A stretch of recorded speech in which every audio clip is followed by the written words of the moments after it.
What is up, everybody? Everyday Angler here. In today's video, we're gonna be cooking some crappie.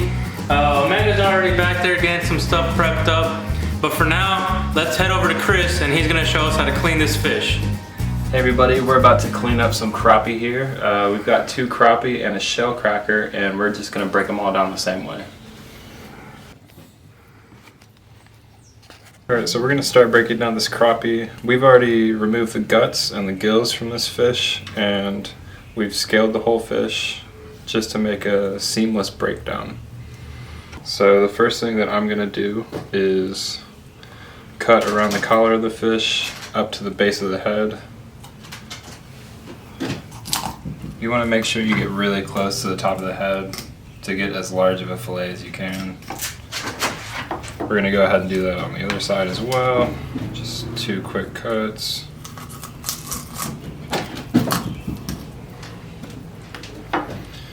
So after you've kind of separated the fillet from the collar, you can actually kind of just pull these guys off.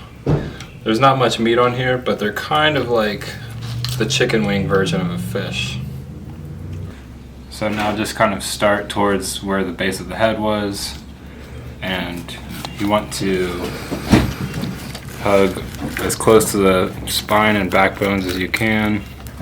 You'll kind of feel the classic like tick, tick, tick, tick, tick along the bones. You just want to stay close and get all of that meat off. So you can usually get to the spine in 1 cut.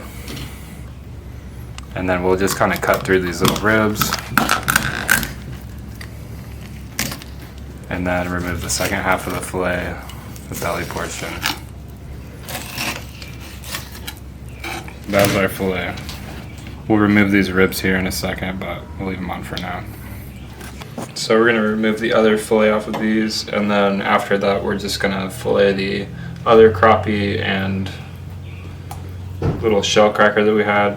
This guy was kind of just a bycatch of us crappie fishing yesterday, but they've got some nice fillets on them. We're just gonna eat it just the same way.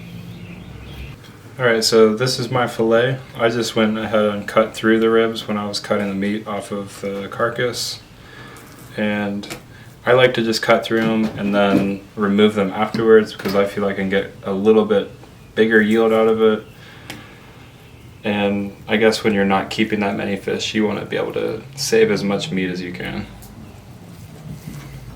I'm just gonna try and glide my knife under these ribs to remove them. Kind of just staying as close to those ribs as possible.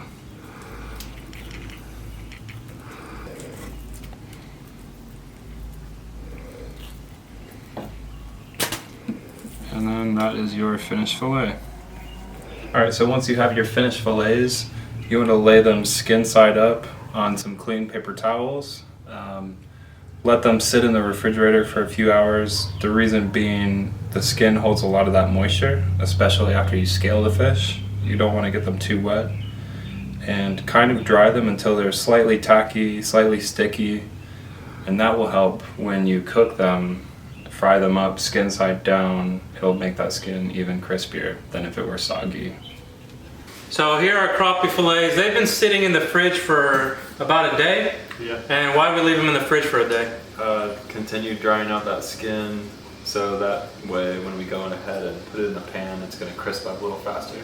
Nice, nice. So how are we going to cook these today? I think we're just going to sear them in some oil in the cast iron, maybe finish them with some butter, whatever seasoning you want. We're just going to go with salt, maybe a little pepper today. Alright, yeah, we're going to keep it simple, guys. Anyways, let's get started with the cooking. Alright, so we're seasoning our fillets with a little bit of salt. We've got our hot cast iron skillet right here, a little bit of oil in there, just kind of enough to coat the bottom. And then kind of just lay your fillets in there.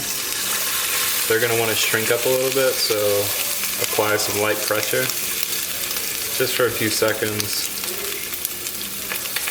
You'll kind of feel it release under your fingers.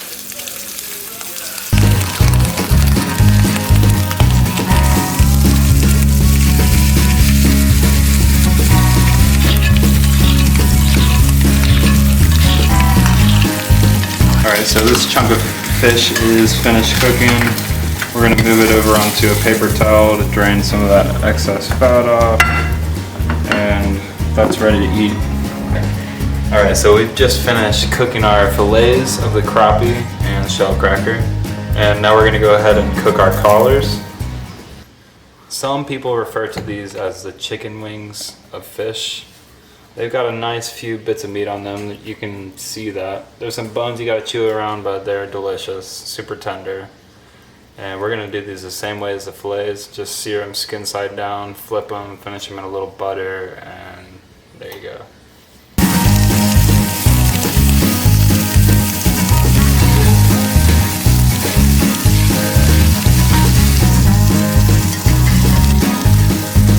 We have just finished cooking these beautiful crappie fillets. We've got some rice seasoned with sazon Goya, chicken flavor, and completa seasoning, and some spinach that we've actually welted in the same pan that we cooked the fish, just with a little bit of minced garlic, guys. And of course, you guys can use any sides you want. I'm ready to dig into this. I hope you guys enjoyed the video. Don't forget to like, share, and subscribe, and stay tuned for next week's episode of The Everyday Angler. I'll catch you guys next time. What's up, everybody? I hope you guys enjoyed that video. Just here to remind you that my 300 subscriber giveaway is still going on. If you guys want to find out how to win a brand new Shimano Sienna 2500 reel and a 7-foot ultralight GX2, go ahead and click on that video. Thanks for watching.